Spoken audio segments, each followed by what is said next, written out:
Okay, good morning. Call this meeting of Planning and Zoning Committee to order. Supervisor Gabbard is excused. I want to make a note of that right away. Move right on to our agenda. Number one, Blue Sky Property Holdings LLC, 4016 Knapp Street, Town of Nakai, conditional use permit review.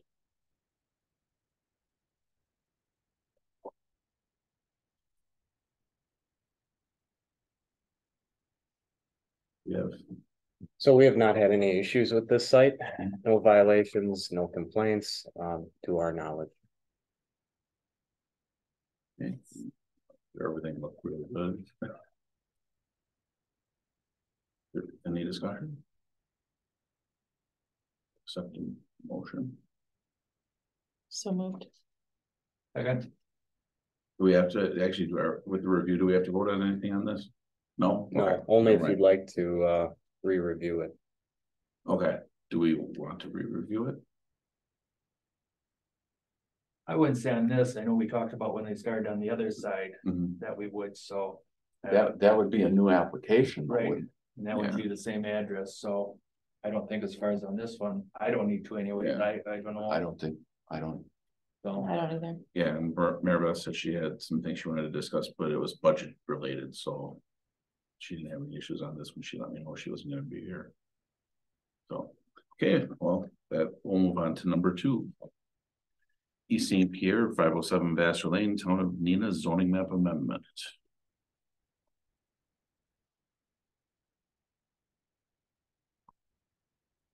Good. So we do have a staff report here. Our applicable ordinance is chapter 23. Town of Nina has approved this. Town has a right of denial per the terms of our zoning ordinance. Town's findings were as follows. Town has an adopted land use plan and the action agrees with the town adopted town plan.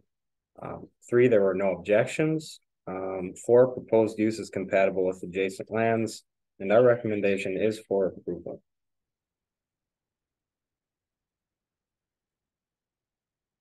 We have any discussion on this one? I'm gonna make a motion for approval. I'll second it.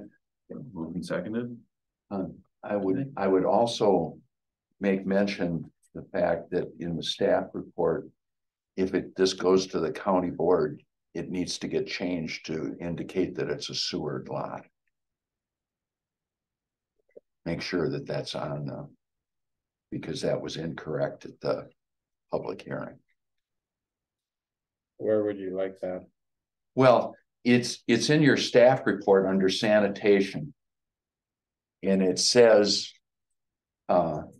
existing private system. And that we talked about that at the public hearing, and you mentioned that was a sewered lot rather than a private system. Okay. I will have that changed.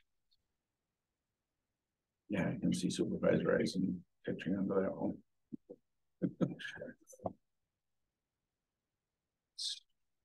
Okay, any other discussion? All those in favor, signify by saying aye. Aye. None opposed. Nothing else on our agenda. I'll accept the motion. Move we adjourn.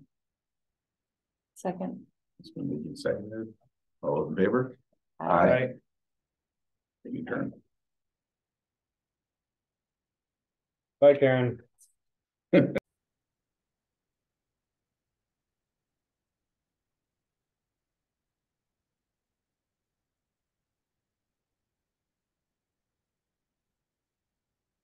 All right, call this meeting of the Winnebago County Planning and Zoning Committee to order.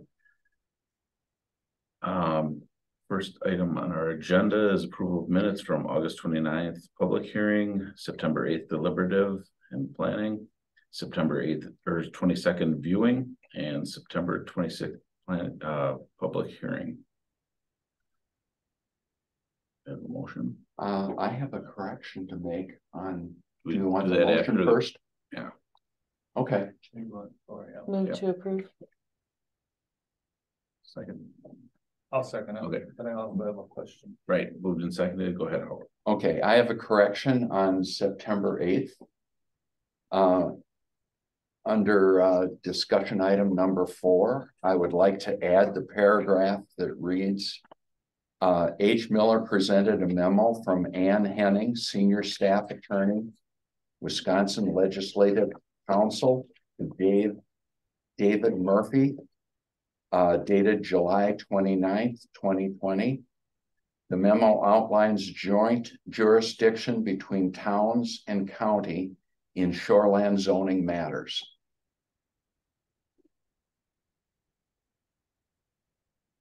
And that was September 8th. I have you can have that if you'd like. I got it on Zoom too, but I'll take this. Okay. Thank you. And then I also have a question, Sean, on the 8th. When we voted to go ahead in committee discussion on all 3 items, which one for who in the motion was made by Gabbard, second by Egan, to go ahead and do number C, withdraw the Sawyer Creek floodplain amendment application. I think you voted, you and John both voted nay, but then I thought you said you didn't mean to vote nay if you wanted. Yes, that's correct. And I thought that you brought that up right away, that you didn't wanted voted nay, so. Okay, We'll verify that with the Zoom to So make sure. Yeah. yeah. that was the only. Yeah. Yeah, thanks for catching that. Yeah,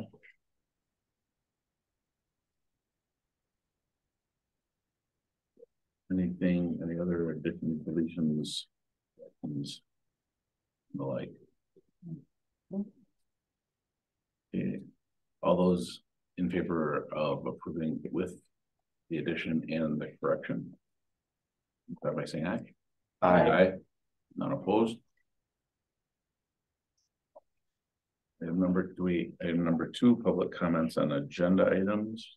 You don't have anybody here. Don't have everybody on Zoom, correct? Just making, double checking. Only Liz. Okay. Close the public comments. Review of proposed 2024 department budget. Planning, zoning, and GIS. 086 planning, zoning, and GIS. 081 land records modernization. 089 property lister attachments. I can take that. But you might. I do have a quick handout. This is the, I just received this week. It's the narrative that's going to be in the budget book. There we go. Just, this is the, Everybody got one? it's on the front and the back, so it's on the, but this is just sort of the budget narrative that's going to be, or a portion of the budget narrative, and just for your information.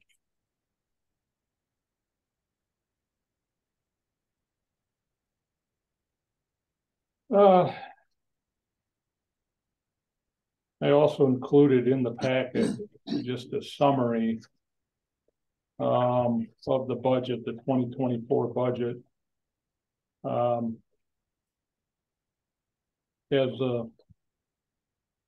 As John, county executive's approval. So this particular sheet here is just sort of the rundown. I'm just going to kind of go through this quick. These are really the key changes to the budget from 2024 to compared to 2023. For our overall expenses, operating and travel, we were virtually flat with the $49 increase. John, the county executive, as part of his budget, it was his desire to place the annual East Central Regional Planning Commission county allocation into the planning department budget. It was formerly in the miscellaneous unclassified. I think it was John's position was that it was it's a planning related expense for the county.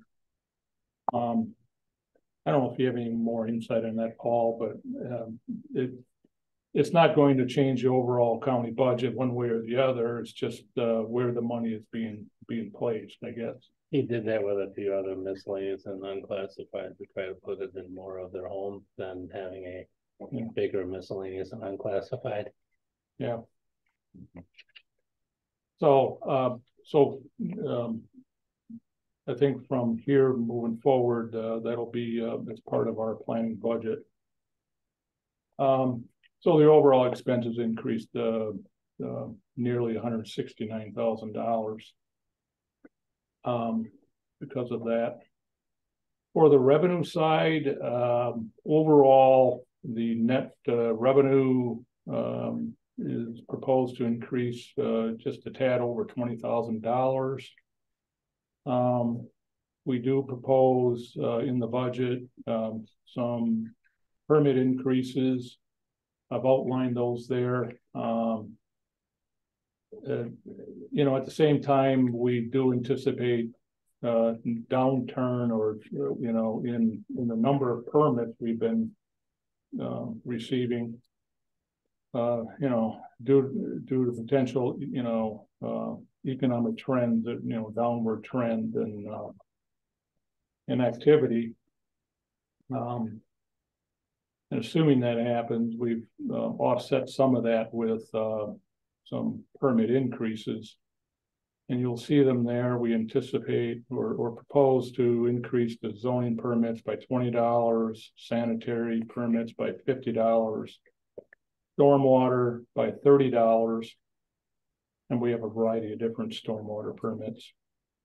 Forms and copies, which is really our certified survey maps, $30. Zoning or public hearing and zoning fees by $35. And then we have our inspection fees. We propose to increase from $8 to $10 each. So we do propose those particular fee increases for 2024 as part of our transactions in the office. Those are, those increases are identified in the budget narrative as well. If you on the backside, so that it is identified in the budget narrative. We do have permit changes. Oh, sure.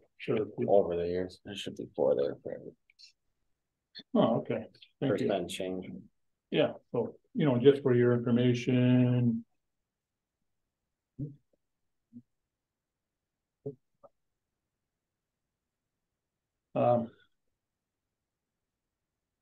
Also the wages for the department because of the McGrath study. The wages and benefits because of the study and the implementation of that has gone up $120,000 right from last year. So that's also included in the department. Yes, thank you.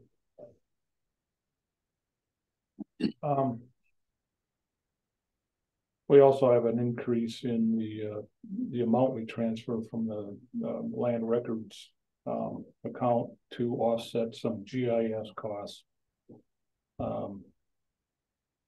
The 088 cost center increased that by $9,500. So those are the key changes in a fault of the increase in wages and fringes as part of that. So that's really the one of the key things we are going to be starting next year is we need to begin the 10-year update of our comprehensive plan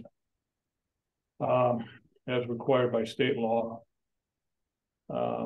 Need to redo that every 10 years. And the 2016 was the last year that the county board adopted our last comprehensive plan.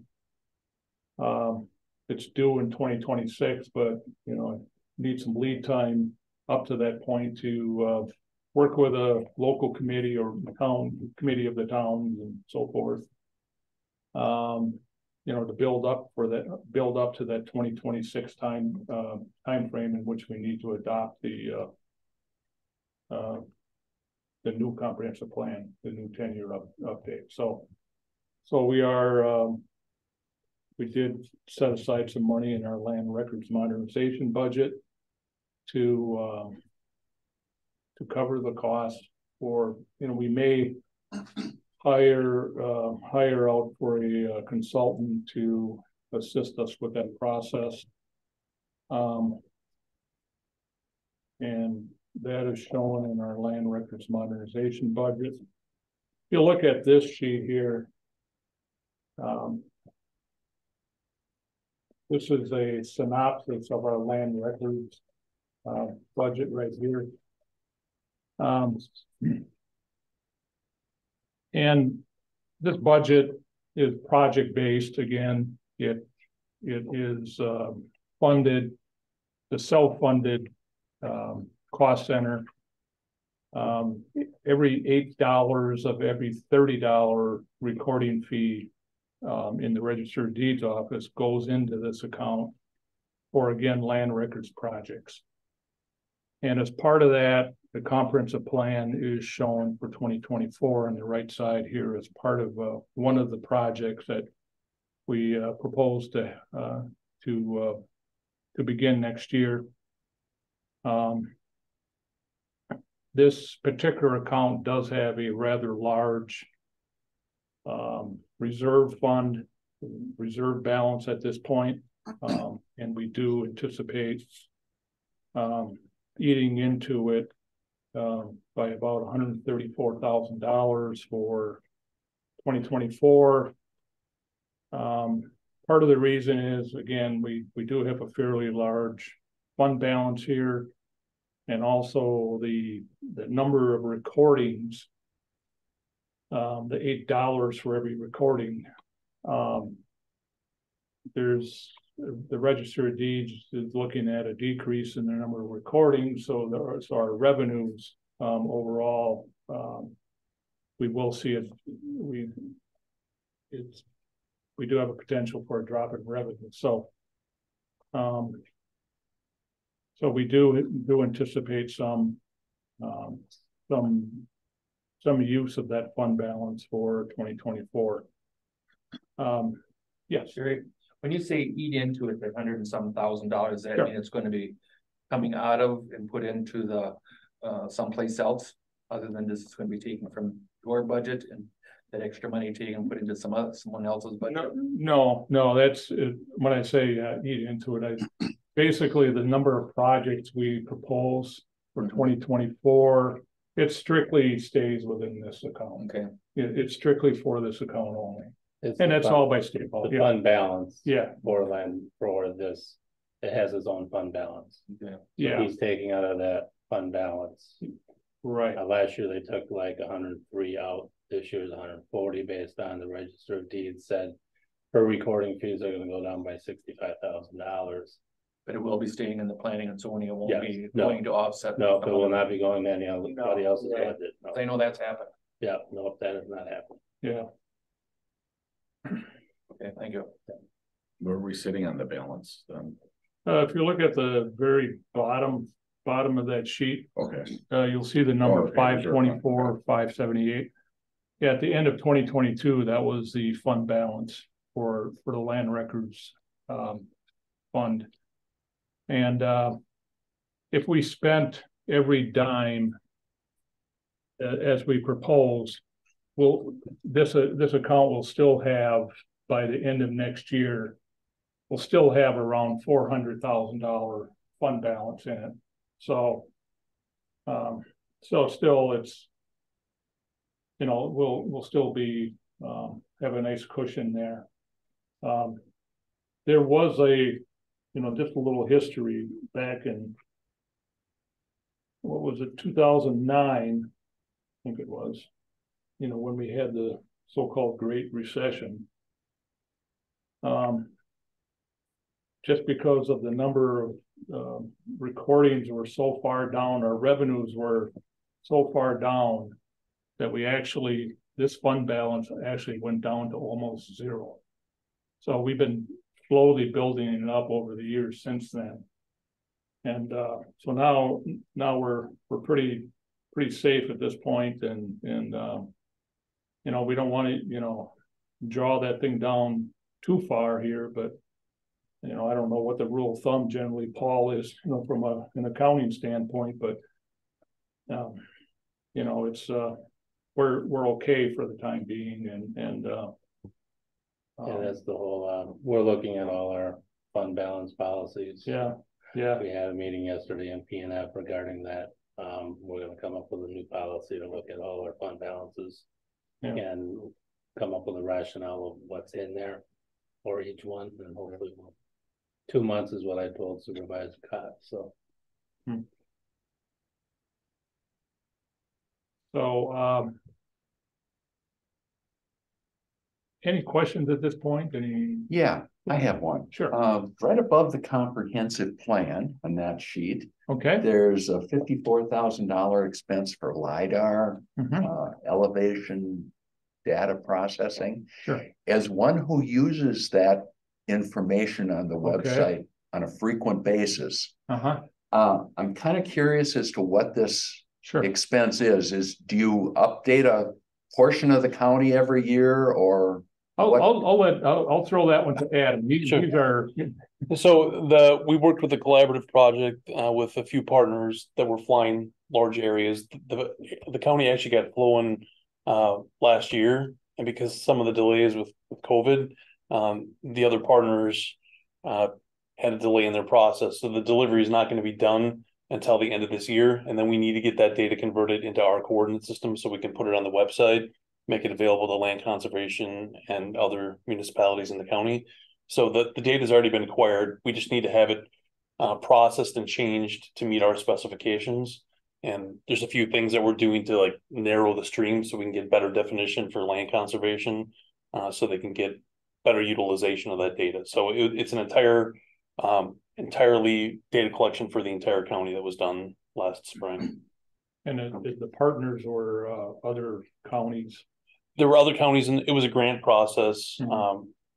3DEP is the program it's part of, and that's a federal government program. And we were one of the only counties in the state that did not have comprehensive data set up to the current elevation data quality standards. So this was a way for us to work on the project with much lower expense to the citizens of Winnebago County directly. But the challenge is you get delays when you're working with multiple partners like that. So does that mean that the maps for the elevation of the county are going to change? We will get new source data for the elevation for the entire county. Yes. Do you have an expected time of completion for that? I don't know for sure, because there's been delays in the process. Yeah, I understand. We were hoping it was going to be this year, so we budgeted for it this year, and then it turns out there were delays that were outside of our control. So we expect that stuff is going to be the first part of next year. So by the end of next year, I expect that we'll have the content online for people to be able to utilize and look at, and engineering companies will be able to download the data and use it for their own purposes as well. So if there's any construction that happens in the county, they can use that as a data source when they're doing their preliminary planning. Okay. Yeah, and one of the other projects that we're getting involved in is the NG 911, and we are receiving a grant next year for that. And there's a 5% match that the county was responsible for. And 95% of it is paid through a grant. So we're working with the sheriff's department, other counties, you know, the Outagamie and Calumet counties, as part of a whole upgrade to NG 911. So there's a lot of data updates that need to be done. I don't know if you explain that one further, Adam. Sure. Next generation 911 is really a modernization of the 911 system. So if you think old school 911, there were physical wires connected in switch boxes that directed the landline calls to 911. That's entirely changing, and they're switching to a computer-based network, and they need a way to locate those. So rather than saying Uncle Joe's phone line comes from this spot in this address and it's physically connected here, they want to be able to find that based on databases and where that call is coming from, whether it's a cell phone, internet phone, like an IP-based phone, or a traditional phone line. So we're really modernizing. We're working with the Sheriff's Department in the state of Wisconsin to modernize that. So when the calls come in, wherever they come from, they can use GIS to locate where that call is coming from and identify which agency is supposed to be responding, as well as have transferred to dispatch appropriately. One of the major advantages is that with the system, if one county was to entirely go down, they could actually redirect all the 911 calls to a different county, a different dispatch center. Or if there's a large special event, say there was something large that happened at EAA, that our dispatch center had to focus entirely on EAA, they could have the rest of the calls in the county be transferred to a different dispatch center, to a different county, if necessary. So this is all the background information to help support that. The Sheriff's Department is a much larger piece of the puzzle. Ours is just supplying the data in a way that's necessary. The Sheriff's Department is gonna apply for the grant, though? No, we actually have to apply. Okay. There's two grants that have been applied for. They applied for one grant that's specifically with the Sheriff's Department. This grant is specifically to the land information offices. There could be one grant per county. Luckily, our county only has one dispatch center, so the political challenges are nothing. You look at Milwaukee County, they've got a ton. It's way more complicated. So we applied for this grant in cooperation with the Sheriff's Department. We have to have a letter of agreement with the Sheriff's Department to say that we're cooperating on it, and then they applied for their own.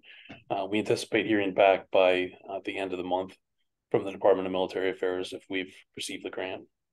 Okay.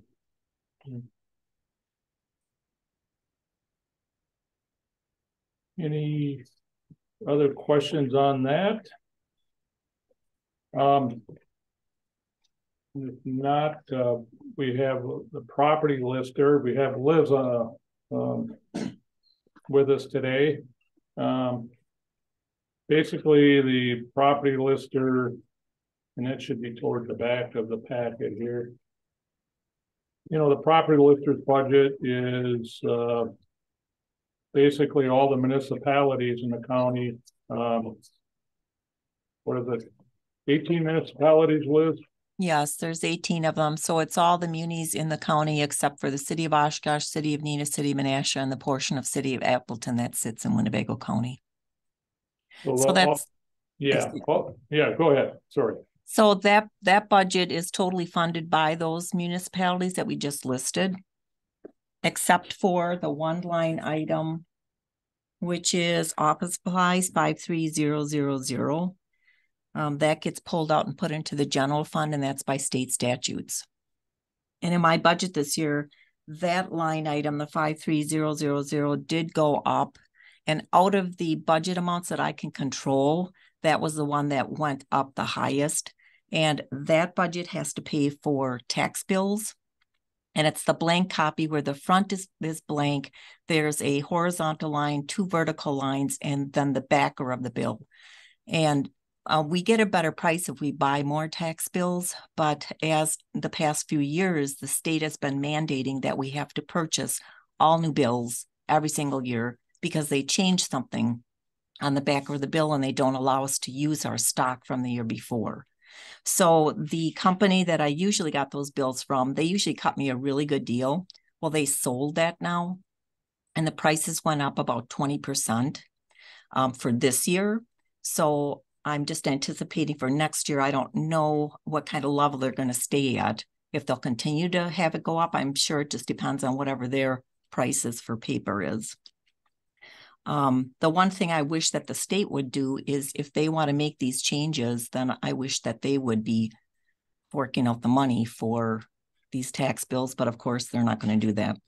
So they put it upon every single county to do that. So, and then out of that same budget line, that 53000, it's the purchase of the tax bills and office supplies for the office. and the possible purchase of any forms for any of the cities, which is kind of an antiquated statute that's out there because right now everything's available on the web. The only other line item that I had control over that went up was the printing supplies, the line 53002, and that was for the purchase of paper. Since the last couple of years, paper went up like $10.50 a case. So we put a little extra money in there. And then what we're trying to do, though, is save as much paper as we can. So if we need something printed just one-sided, we'll try to use that other side for something else.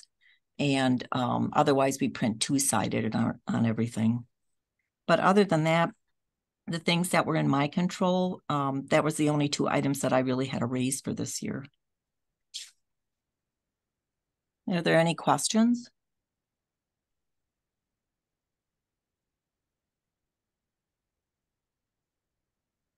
Thank you, Liz. Sure. Thank you so much. And then, are you done with me then, Jerry? Yes. Are we done For now. Yes, we are. Thank you, Liz. Then I will leave the meeting. So, all right. Thank you very much. So that's and again, just the budget is been reviewed and approved already by John, the county executive, and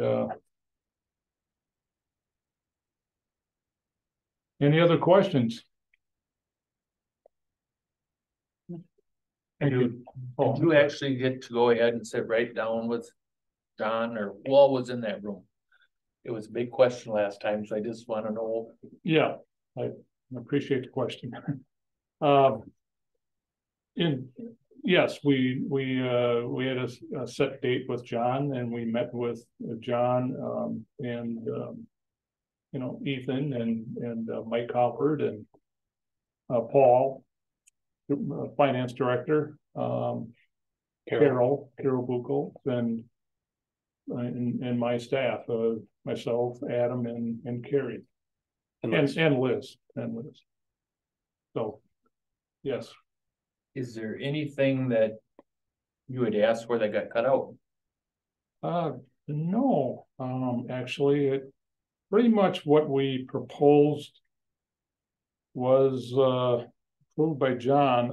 I don't recall really any, you know, the only, really the only significant change was the addition of the East Central allocation, you know, added to our budget at that time. But there really wasn't anything that I recall that was cut out, really.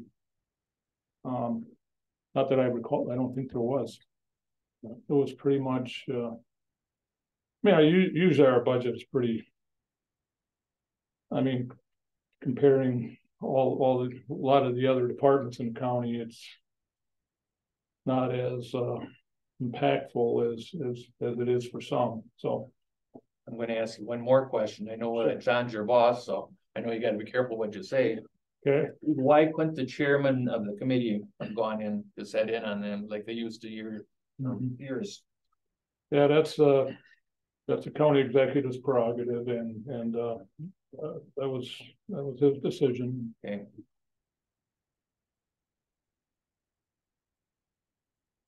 That's all I have, Mr. Chairman.